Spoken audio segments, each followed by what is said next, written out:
I wanted to take a look at this book that I've looked at recently. I ran across it as a reference in something else I was looking at, and I don't remember exactly what it was that I was looking at. And I ran across this reference, I found it used, and decided to check it out. I found a good deal on it.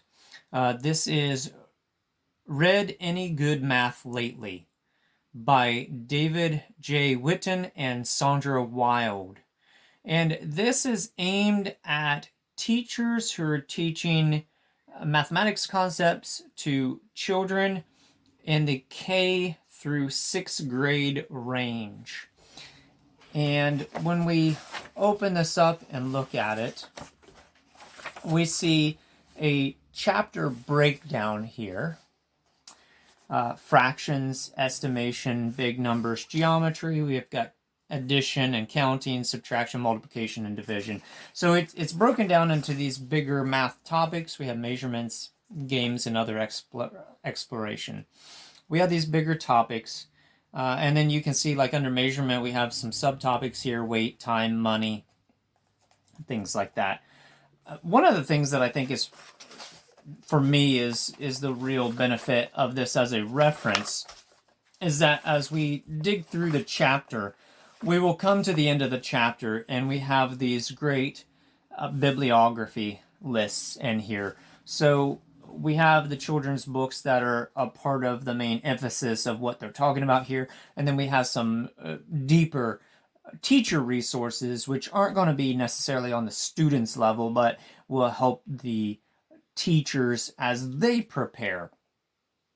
And I think the main idea here is that we are trying to teach these particular mathematics topics, but we're doing it in a way so that it is motivated through a children's story. So we can read stories to children about counting or classifying animals or things like that.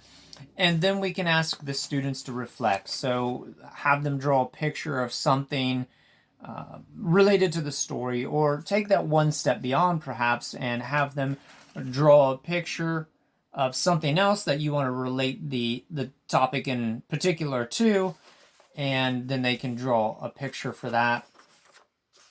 You could potentially connect in particular vocabulary that is related to the mathematical topic that you want them to pick out, but it is also used in the story so that we can start to make these number bridges between words and quantities and groupings and the vocabulary that we want them to acquire in their mathematics education.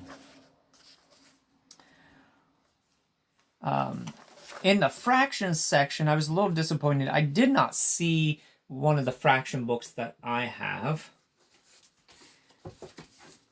I've got this book, Eating Fractions, which is a children's book that is directly dealing with fractions.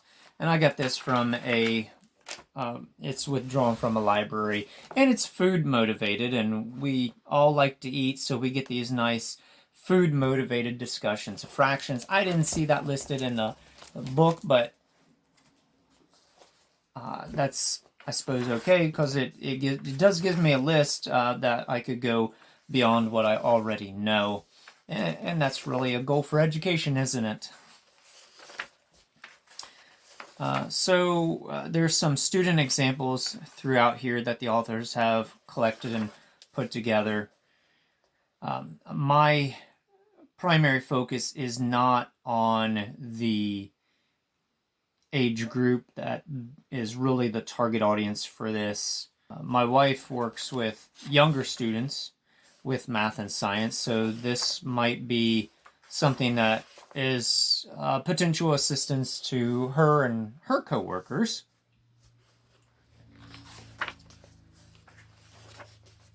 We saw some actual photos of students in here as well. So there is some illustrations, and we have some discussion here of lessons or how to justify the lessons and maybe motivate what they're trying to get across here. So this is really targeted for the teachers so that the teachers can bring the books similar to this into the classroom, read a story, have the kids look at it, have the kids flip through it, and we're connecting story time, so a literature aspect, with vocabulary and with a visual aspect. We can bring in an art piece to this, so this really gets that cross-curriculum connection in here. Our goal is mathematics education, but we are doing that in a way that we are bringing in multiple aspects to help students connect with the mathematics. So this might potentially help motivate deeper connections, or connections in ways that students and maybe the parents did not anticipate having those connections made with mathematics. So if you are a K through 6 teacher, you probably have an idea what the target of this book is, and maybe you'll get some lesson ideas out of it.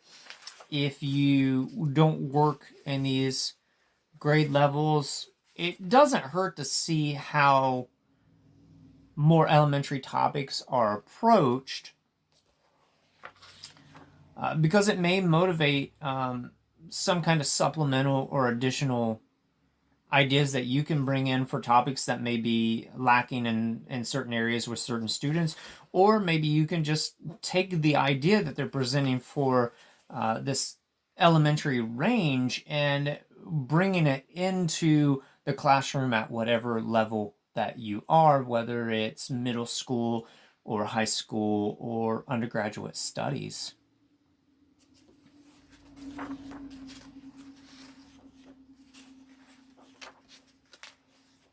All right, so here's the fraction section. So this would connect in with the book that I showed, which I didn't see it listed. One thing that I did notice in here is they do show the long division bracket, but from the aspect of repeated subtraction instead of relying directly on multiplication facts, which I have worked with a student or two with this to help them. This type of algorithm is helpful for those students who are weak in multiplication. Still helps them to get an answer. It's a similar look, but a different aspect of the background that they are drawing on to be able to do the division process. So I like that.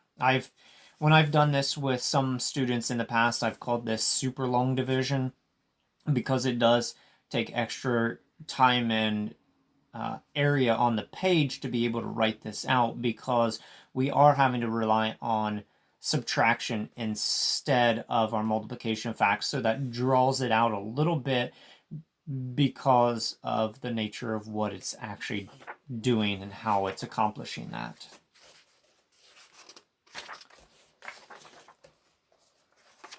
And I want to get in here to the book list right here. It's kind of short right here in the list that they have in the fractions section. The book that I have is called Eating Fractions,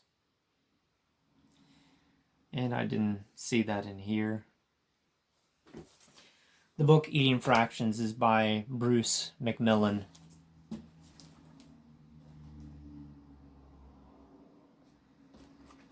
And I'm not going to go into any more depth than that. At this point, you probably know whether this is something that you could benefit from or not. Cheerful Calculations.